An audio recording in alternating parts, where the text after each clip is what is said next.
convidamos o senhor Daniel Sindicic, CEO do Grupo Lara, para a sua apresentação.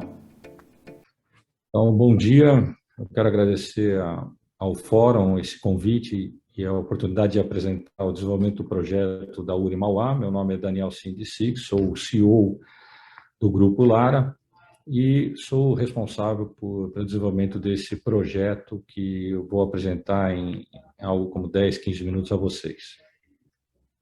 Quero, então, aproveitar e apresentar rapidamente a Lara. O Grupo Lara, hoje, atua em vários estados do Brasil e também na Índia. Hoje, somos responsáveis por em torno de 20 mil toneladas dia de gestão com resíduos sólidos. Na Índia, atuamos em Mumbai e em Pimpri. Mumbai, a gente atende uma população de 20 milhões de residentes. Em Pimpri, por exemplo, nós estamos também em construção de uma planta de waste to energy, uma planta de 14 megawatts. Além dessas operações, nós temos operações também de CDR, que vão fornecer para sementeiras. Temos compostagem e remineração do aterro. A decisão para seguir para uma nova gestão, evidentemente, foi estratégica. Nós temos toda a preocupação ambiental, evidentemente, mas o que guiou o desenvolvimento desse projeto foi uma questão estratégica. Quando a gente olha esse mapa construído pela CETESB em 2018, se nota já a dificuldade e a limitação que os aterros sofrerão nos próximos anos. Então, quando a gente olha o mapa com o laranja, mostra que essas áreas já estão sendo atendidas por aterros que têm seu tempo de vida útil em torno de 2 anos a 4 anos. Então, essa realmente era uma preocupação do Estado, preocupação também nós que operamos dentro dessa área.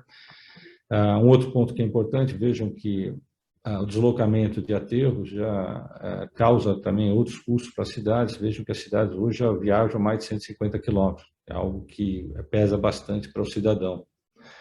Tem inclusive resíduos do estado de São Paulo que estão indo para outros estados. Falando propriamente da área que nós atuamos, hoje atendemos em torno de 10 cidades na região metropolitana e atendemos o ABC praticamente. Isso comporta uma população de 4 milhões de habitantes. Isso nos dá aí, no nosso aterro, em torno de entre 3 a 4 mil toneladas dia. Simplesmente fechar um aterro e abrir outro aterro é bastante complicado. Uma, de encontrar áreas disponíveis e adequadas para aterro, preço elevado das áreas e, evidentemente, a distância, né, que acaba trazendo maior custo para a população. Quando estamos falando desse projeto, do projeto URI Mauá, temos que levar em conta que entendemos que todos os programas já existentes, os que virão a acontecer com relação à reciclagem, essas devem acontecer na origem. Então, todo o desenvolvimento do projeto foi com base em rejeito, aquilo que já não foi aproveitado na sua origem. Então, o que entra no nosso aterro é o que a gente está estudando ou estudou para a construção dessa planta. Bom, quando começamos a pensar nisso, fomos buscar no mundo qual era a tecnologia que estava sendo utilizada, quais eram as formas, né, de tratamento desse tipo, dessa quantidade, desse volume de resíduos. Então, existem várias formas de tratar o resíduo, né, desde a área de incineração, a gaseificação, pirólise, plasma, o térmico catalítico. Todos têm suas vantagens, têm suas desvantagens. E, evidentemente, para nós foi importante ver qual era a experiência que tinha vários países, né, na Europa, principalmente, e também nos Estados Unidos, de forma que eles tratavam o seu lixo. Qual era a tecnologia que era mais empregada para a gente poder também adotar ela aqui. E a tecnologia escolhida foi a do mass burning, que é conhecida como incinerador, ou muita gente usa o termo de tratamento térmico do lixo. E ela tem uma série de vantagens técnicas, né, de operação. Uma que ela é a mais utilizada e se tem uma larga experiência na utilização dela. A parte de gaseificação ainda tem muito trabalho pela frente para o desenvolvimento dessa tecnologia. Existe aí um case famoso, né, na Inglaterra, da Air Product, que foi investido lá 1 bilhão de euros e a planta não roda, né? Então, mostra aí que há uma necessidade ainda de muito trabalho e desenvolvimento para esse tipo de processo. Bom, uma vez que nós escolhemos o processo, né, a rota que nós vamos seguir, que seria o mass burning, e essa é uma planta, como eu já disse antes, muito largamente utilizada na Europa e nos Estados Unidos, são mais de 900 plantas similares em operação. Fomos, então, conhecer muitas dessas plantas para entender exatamente qual era o processo, de que forma, quais eram as dificuldades, os gargalos, como é que era a manutenção, o custo de manutenção, as dificuldades de uma operação do sistema, entender como era feito o tratamento de gás. E não só isso, nos preocupamos também com ao redor dessas plantas, porque na Europa essas plantas são construídas muito próximas de comunidades. E, por surpresa nossa, a comunidade em volta tem uma muito boa aceitação por esse tipo de processo. Eles entendem que o resíduo é gerado por eles e tem que ser dado um destino, e eles entendem que esse tipo de destino é bom, é aceitável e muito seguro. Bom, fora isso, tivemos que, uma vez que entendemos o processo, como funcionava, fomos então à busca para saber quem eram os players do mercado, quem eram as empresas, quem eram os detentores de tecnologia, quem é que das empresas tinha interesse de desenvolver esse tipo de tecnologia aqui no Brasil, para nossas condições, para o nosso fornecimento local, para o nosso tipo de lixo, etc. Como citei agora há pouco, esse tipo de tecnologia, né, é uma tecnologia segura, então essa também era uma preocupação do Grupo Lara, que a gente buscasse uma tecnologia que funcionasse, que fosse segura e fosse muito bem aceita, que já tivessem muitos anos aí de operação, para que a gente trouxesse isso para o Brasil com uma certa tranquilidade, que seria provavelmente uma das primeiras. Nós temos mais 2 outras com licença aí pela frente, e a gente acredita muito que isso vai ser uma tendência dentro do Brasil aí, de ter outras plantas. Bom, uma vez que nós definimos o processo e fomos à busca de parceiros com essa experiência, fechamos um acordo com uma empresa alemã.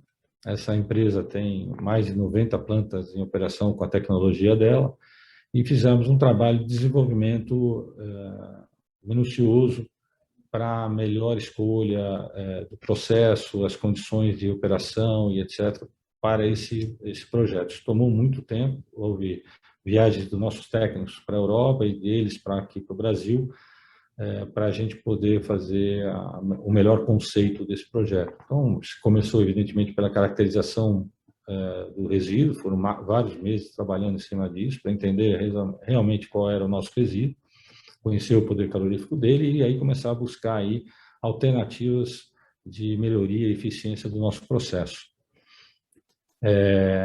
Claro que a parte sempre, o foco, né, sempre foi ambiental e de segurança do processo. Então, a gente queria sempre a melhor, a última tecnologia que já estavam em desenvolvimento ou em operação na Europa. Tudo terá um sistema de monitoramento e tratamento automático.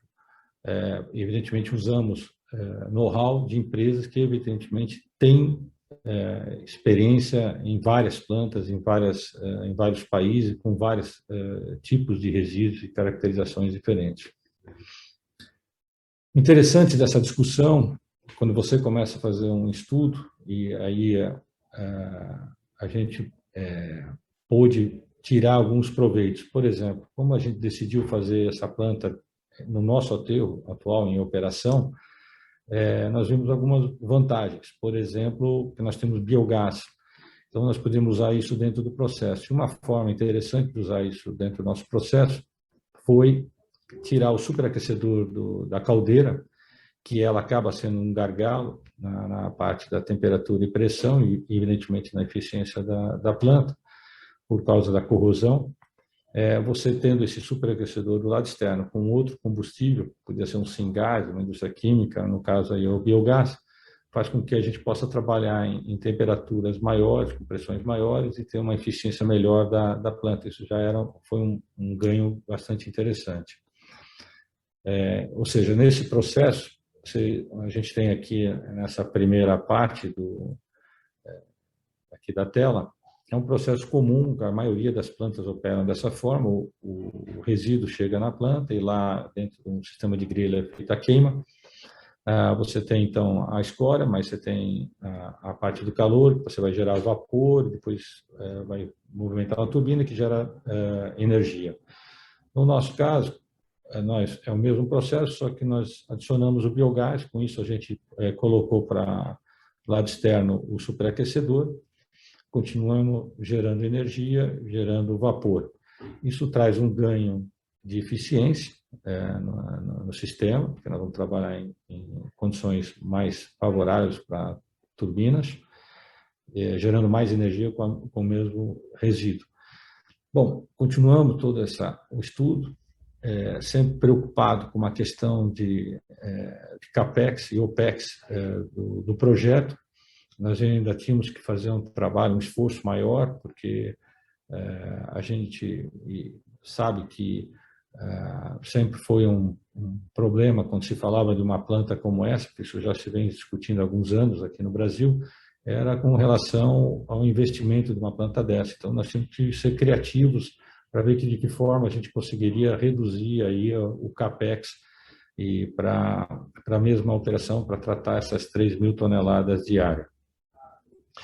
E aí, o que nós percebemos foi que se a gente retirasse, já que nossa caracterização mostrou que nosso resíduo tinha em torno de 50% de umidade, se trabalhássemos de uma forma de retirar essa umidade, porque ela nada ajuda dentro do sistema de combustão, isso poderia trazer algum benefício com redução de CAPEX. E aí, então, buscamos uma tecnologia de secagem natural para o nosso lixo, e com isso retirando uma boa quantidade de água e deixando o sistema, inclusive, mais eficiente por causa disso.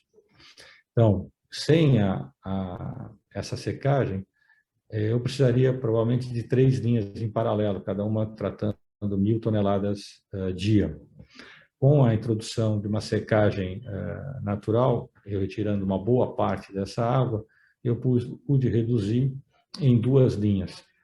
Em números redondos, grosso modo, né, se fala que cada linha dessa representa em torno de 100 milhões de dólares e uma planta dessa em torno de 30 milhões de dólares. Então, eu introduzindo um sistema como esse de 30, 35 milhões de dólares, eu consigo retirar do meu CAPEX em torno de 100 milhões de dólares, além de todas as outras vantagens, né? Na parte de tratamento de gás, por exemplo, a gente conseguiria reduzir o volume, a própria caldeira também trabalhei em outras condições, etc. Então, isso foi um ganho muito interessante e que foi desenvolvido ao longo desse tempo. Evidentemente, uma planta como essa, de MBT, requer uma área muito grande para fazer essa secagem de forma natural. E essa é uma grande vantagem de fazer o estudo todo aqui dentro do aterro, então nós temos essa área disponível para poder agregar esse processo junto à planta de geração de energia. Basicamente, então, eu tenho um fosso de recebimento, ali, então, é feita a separação de metais e alguma trituração, e aí isso é encaminhado, então, para a secagem natural, onde isso vai remexendo ao longo do tempo e vai avançando, até chegar no fosso da planta de queima, onde eu vou ter ali a geração do vapor e, consequentemente, a geração de energia, e tudo isso dentro de um tratamento de gás muito eficiente e muita segurança, que são hoje os tratamentos usados na Europa, nós vamos replicá-los aqui no Brasil. Bom, vou passar aqui mais rápido, mas é importante para garantir uma boa qualidade desse tratamento de gases, é uma boa queima, então precisamos ter uma experiência das empresas que operam com a queima de lixo, um sistema de redução de NOx que ocorre dentro da caldeira, isso também envolve muito know-how dessas empresas, e depois, quase que é uma commodity, o tratamento desses gases, que vai ser usado hidróxido de cálcio e carvão ativado para captações de metais e prováveis formações de dioxinas, e todo esse sistema sendo controlado de maneira contínua. Bom, feito todo esse estudo, evidentemente com o balanço, a gente chega, rechecamos todos os números, a gente pôde notar que esse tipo de planta trouxe uma eficiência normalmente uma planta normal, aquela primeira que eu mostrei para vocês, que fica em torno de 20% a 23%, para 33%, 34%. Aqui um resumo, então, da planta, que, então, ela vai ocupar uma área de 90 mil metros quadrados. Se eu fosse tratar essas 3 mil toneladas em aterro, eu precisaria de alguma coisa como 2 milhões de metros quadrados para tratar durante 30 anos. Então, serão duas linhas, vejo que o poder calorífico normal da nosso resíduo é em torno de 7,5, e com essa secagem natural chega a 11. E aí isso vai nos permitir, segundo os cálculos, em torno de 80 megawatts de geração durante a nossa operação. A outra vantagem é que, com esses ganhos de energético, etc., nós tomamos o cuidado também de colocar um sistema de condensação a ar, e não usando torre de resfriamento. Isso também é um ganho dentro dessa planta. É importante dizer que, durante o desenvolvimento, nós fizemos quase que em paralelo, começamos a trabalhar com a questão da licença. Então, todo mundo sabe, eu tenho uma primeira, basicamente no estado de São Paulo, eu tenho 3 fases, né? A primeira fase, que a gente chama de emissão da ALP, depois a gente passa para a ALI, e a implantação com a ALO. A ALP realmente provavelmente é das mais trabalhosas, e é importante que se faça isso desde o começo da concepção do projeto. Inclusive tem o que a gente chama de estudo prévio de viabilidade ambiental, fizemos isso junto com uma empresa, a CPEA, que nos auxiliou bastante. E durante o processo, a gente já foi vendo a legislação para entender qual é o processo que eu poderia usar, conhecendo a legislação local e nacional, etc., para que depois, lá na frente, todo mundo tivesse que recomeçar os estudos. Então, é importante, às vezes tem um custo um pouco maior, mas isso ajuda, inclusive, na direção da definição do projeto. Esse processo de licenciamento toma muito tempo, por isso é importante que comece junto com a definição e o conceito da planta. Isso pode chegar até quase 2 anos de elaboração. E, então, o que eu recomendo é sempre esse estudo prévio, né, junto com especialistas na área ambiental, para que, quando você esteja pensando no seu processo, para ver se ele atende às condições ambientais. Veja que foi um processo bastante longo. Nós começamos basicamente oficialmente em 2014 e fomos terminar praticamente no final do ano passado, quando obtivemos o nosso ALP depois da apresentação com o SEMA. É isso, agradeço e fico aberto às perguntas. Espero que tenha atendido aí ao interesse do fórum. Obrigado.